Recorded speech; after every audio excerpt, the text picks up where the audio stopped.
பகவான் நாம சொல்றோமோ அவங்களுக்கு சாமி நமக்கு அருள் கொடுப்பாரு.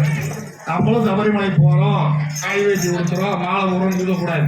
இப்போ எங்கேயாவது எதுக்கு சாமி பாருங்க, எதுக்கு மழை பார்த்தோம் 15 வருஷம் மழை பார்த்தோம்னா சாமி சாமி சொல்லுவாங்க. எந்த சாமியாலும் சொல்லுவாங்களா? இல்லை மாலை விடுற குருசாமியாவது சொல்லி கொடுக்கணும், அதுவும் கிடையாது. ஏதோ 15 பேரை கூட்டி போறோமா கோயில் போயிட்டோம் வந்துடுறாங்க, குருசாமி பார்த்துட்டு இருக்காங்க.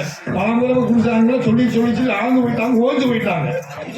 இனிமேல் வர கடவுளிங்க எதுக்கு எந்த சாமியா பார்த்தாலும் சரி, பச்சை வெட்டி இருந்தாலும் சரி, கருப்பு வெட்டிக்கு இருந்தாலும் காய் வெட்டிக்கு இருந்தாலும் சரி, சாமி சாமி சொல்லுங்க. அன்பை புரிகிறதுக்கு தான் இந்த ஐயப்பனோட விரத காலம்லாம் கண்டுபிடிச்சிருக்காங்க, சொல்லியிருக்காங்க. எவ்வளவுக்குள்ள அன்பா இருக்கமோ ஐயப்பன் நமக்கு அருள் கொடுப்பார். தத்துவமசிங்கிற பேருக்கு உண்மையான பொருளே அதுதான். அதனால அன்பும் ஐயப்பும் வேற வேற இல்லை, ஒன்று. எவ்வளவுக்குள்ள சகோதரத்துவமா ஜாதி மதம் பிறந்து எவ்வளவு ஒன்று போல சரணம் சொல்றோமோ, இங்கே வேற பிரச்சனை, அங்கே வேற பிரச்சனை, இங்கே வேற பிரச்சனை கிடையாது. எல்லாம் ஒரே ஐயப்பன், ஒரே பகவான் நாமொழி, ஒரே சந்தோஷம் தான். ஆடி வருகிறது